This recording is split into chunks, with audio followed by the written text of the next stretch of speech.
Hey, what's going on, guys? It's Pat, and today we are taking a look at the Power Swords mod. It's a pretty cool mod. It adds 14 unique swords into the game. They all have pretty cool abilities. Usually these kind of mods, they add like weapons and stuff, are a little on the boring side, but these actually do some pretty cool stuff. So I'm going to show you guys all the recipes and how they all work. The first one is the Sword of Lightning, and it's made with a stick, a blaze rod, and a diamond. Really, the swords are all pretty similar, except for a couple on how to make them. As you can see, the recipes are all the same, except for the one in the middle. The Sword of Fire is with flint and steel. The Sword of Healing is with a golden apple. The Sword of Hunger is like a stick through a steak. It's kind of funny looking. Is made with a steak. So we're gonna take all these and we will check them out. But no, this actually makes sense. It's kind of just like a piece of food, like through a steak, so it kind of makes sense. The first one, I really like the Sword of Lightning. So I'm gonna hit these guys, and they're dead. They were already injured from last time I did it, though. So all you have to do is right-click anywhere, and lightning will come down from the sky. It'll even hit you if you're close like that. But that's a good example of our Sword of Healing. All you need to do is right-click, and it'll heal us half a bar. But you can hit it real quick and heal yourself up really fast. But you see my durability is going down really quickly. So the durability on these swords is not great, but you know, you have the ability to heal yourself, which is pretty overpowering in Minecraft anyway. The Sword of Hunger is going to help your hunger. Same thing. All you have to do is right-click once to get a half of hunger back. So you can get up really quick, but the durability it goes extremely quickly.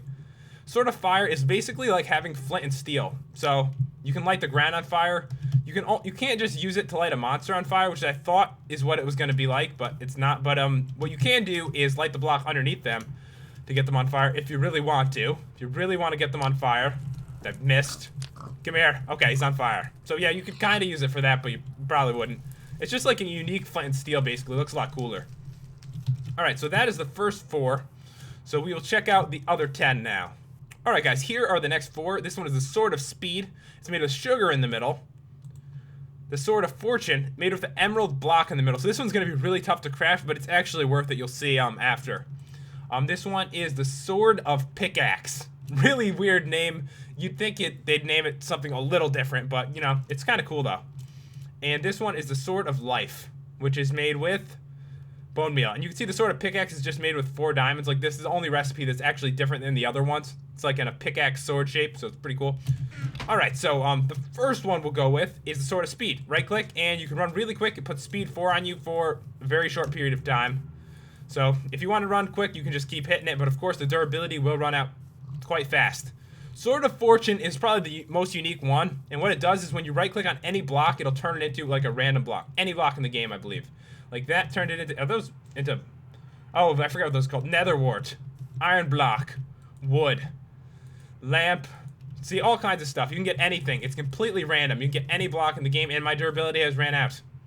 So that's kind of cool, though. I mean, maybe it isn't worth an emerald block, but before when I was doing it, I got like 2 diamond blocks. It's pretty interesting, though, and definitely a unique thing into the game. Sword of Pickaxe, you could probably imagine what that is. You can use it as a diamond sword or a diamond pickaxe. So if we find some stone around, which actually is right here, because from this, and it mines really quickly. So it's like having both at the same time. Sword of Life is interesting as well, and what it does, it's like the same effect as bone meal. So if I use this on the tree, interesting. So it brings life to the tree. The Sword of Life can actually do one more interesting thing. If you have a block of gold and use the Sword of Life on that, it'll actually turn into a pig spawner, which is pretty crazy. So yeah, it actually does something else different that's really unique, I'd have to say. Okay guys, the next one is Sword of Invisibility. This one's with a fermented spider eye. Sword of Teleportation is with an ender pearl. Sword of Butterness is with a gold ingot. If you're like a big fan of Sky Does Minecraft, like I'm assuming the mod creator was, then you'll enjoy this one. And Sword of the Time is made with a clock. There's some really interesting ones too. Sword of the Time, all you gotta do is right click and it changes it from night to day, like that. Sword of Butterness, this is pretty crazy looking. Okay, get ready for a squid and some explosions, like that. So what it does is it makes a squid and a bunch of TNT just explodes, so it pretty much kills everything, is what it does. Sword of Teleportation is going to teleport you with an ender pearl, so you'll see right here. It shoots an ender pearl so that you teleport over there. Sword of Invisibility will actually make you invisible. So let's check this out. I am completely invisible, I believe, for 15 seconds for each time I right-click. So yeah, I'm going to be invisible for a little bit of time. That was pretty cool, too. There's some unique stuff with these swords. I really like them a lot. Alright, there are 2 more. The next one is the Sword of the Weather and Sword of Poison. And the Weather one is made with a bucket of water, and the Poison with rotten flesh. And Weather, you're probably gonna imagine what it's gonna do. It's gonna rain. There we go. It's raining. And you can toggle that off if I right-click again. Of course, it takes, a few seconds with weather in this game. Sword of Poison is pretty unique, too. I'm going to try to hit one of these guys without getting him blown up. He's poisoned. Do you see the poison? I hope you do. So he's poisoned. And if you want to get your durability back, all you have to do is right-click, and instead it's going to hurt you and give the durability back to the sword. So you'll see right there, it's back to full durability, and I took a little damage. So yeah, there are 14 swords, and they all are pretty unique. Like, the guy put a lot of effort into this mod. I really like it. I hope you enjoyed the review. If you did, don't forget to subscribe, guys. Anyways, I'll see you guys later.